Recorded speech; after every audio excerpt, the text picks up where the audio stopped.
Welcome back to The Messier, the Better. Rebecca Mueller, licensed marriage and family therapist, talking to you today about shame part 2. We're kind of going to dive into it as I gave an overview in the first podcast of this series about shame and kind of like a really broad paintbrush stroke of everything that we're going to pull apart in these smaller videos. So it's not necessary for you to go backwards and watch that first video. You can if you want, but please stay tuned because we're going to pull apart shame and what it is. Here we go.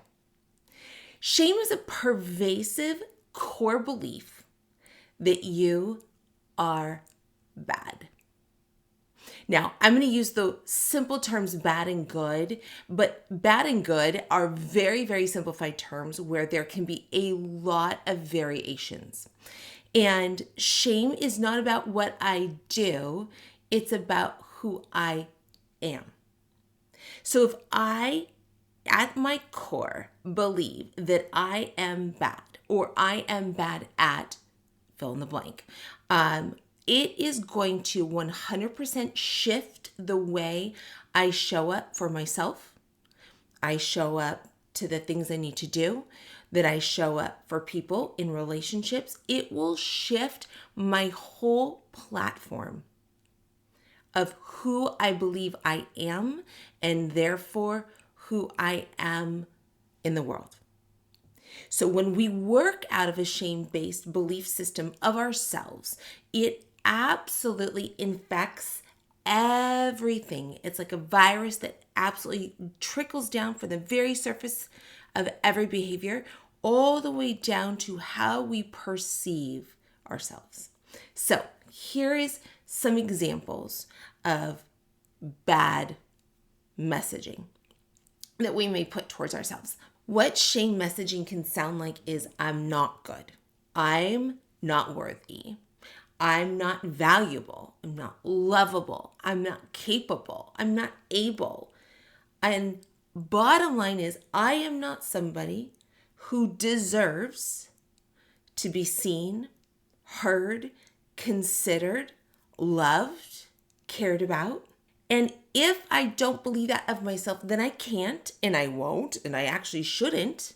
And all these limiting beliefs about my ability to show up as a human gets absolutely obliterated. And then I live in self-doubt. I self-sabotage absolutely everything. I'm actually the first to judge myself, to criticize myself, and honestly condemn myself. Because if I do it before anybody else does it, because I already know that you don't think this of me, if I do it before you do it, I actually remain a little safer. And this is what we call a shame narrative. So the narrative is how we see the platform of life that says, I am not good enough. Now, like in the video prior, we were talking about where this comes from, and I will get there in our second mini podcast, really looking at the roots of shame. If you sit back and you really look at these messages of shame, my guess is that those messages have been there for a really long time. My guess is that you've been indoctrinated at some point in your childhood with I wasn't good enough. This is how I get love, is I be perfect, stay off the radar, don't mess up, or just disappear. I am nothing, I need nothing. And there are so many reasons why children take that in. There's so many reasons why children develop those messages, but they're not born with them. They develop them. And they develop them because there is some need to survive. So that shame narrative, now that you have taken with you, is limiting you in how you show up with people, with opportunities, with possibilities, with choices. And the opposite of this shame narrative is trust. Trust in yourself. Trust that I'm going to figure it out. Trust that it may not be easy, but I can ask the questions. I can do the research. I can figure it out. I can try it out. And if it fails, my attempt. At least I know what doesn't work. And if it works, amazing. This is what we call a really strong ego. An ego is a sense of self or a sense of who I am, or what we also call identity or identity formation. So when I'm forming identity, I do want to, and this is ideal, I do want to believe in myself. I do want to look at the full picture and be able to trust that I am going to start deciding things that honor me. Honoring me is not a selfish tactic. It's not self-centered. Honoring me says I am valuing myself as much, if not a little more, than the other person or what other people want from me, because I need to make sure that I am whole in my decisions, mind, body, spirit, showing up as I am. If you don't have that trust in yourself, there is this shame messaging. These are people who really struggle with making decisions. They go back and forth. They overthink. They overanalyze. They ask 1,000 people their opinions. And when people give their opinions, they're really torn. Who am I going to disappoint? It happens. These are also people who don't do anything different than what they've done. And they look like they're stagnant in their life. And quite frankly, if this is you, you feel the stagnation. You feel the stuck. And I want you to know that we're going to get you unstuck, because that shame is not truth. That shame is a layer of a belief system that's keeping you pinned down. We're going to cut through it. So whether it's freezing you or it's driving you, that shame narrative is controlling you. Hear me again. That shame narrative is controlling you. When we replace it with a narrative of trust in yourself, all of a sudden you start seeing strength, resilience, hope. On the flip side, we start feeling the stuck, the loop, the no hope, the exhaustion, the why even try. That's version 1. Version 2 is, I just need to be perfect. Just prove them all wrong. I got this. Oh, wasn't perfect. I'm going to beat myself up. See, I shouldn't have done it in the first place. Kind of looks similar to this trust myself, but it's actually not, because when it doesn't work out, you put yourself back in the hole. And the other version of it is it looks people pleasing.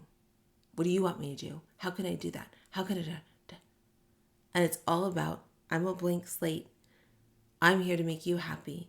I'm here to do what you need me to do. And when I do that, then I'm good. But I actually don't have an identity in that formula of behavior. Shame, again, is this pervasive platform that really does infect your life. So today I want you to go through just kind of the internal thoughts and think about, when I make mistakes, when I fail, when I do something I'm not proud of, what is the messaging that I tell myself? What messages come through my brain? Do I beat myself up? Do I avoid it? Do I blame somebody else? What happens in that shame messaging that I'm trying to push away? We will get there. I'm going to pull it apart for you, continuing. But right now, we're just going to focus on the messaging that you have already happening in your brain. Write those messages down. As you write them down throughout the day, because they're there, I know they are, I want you to think, when I think this, what do I want to do? What does this drive me to do?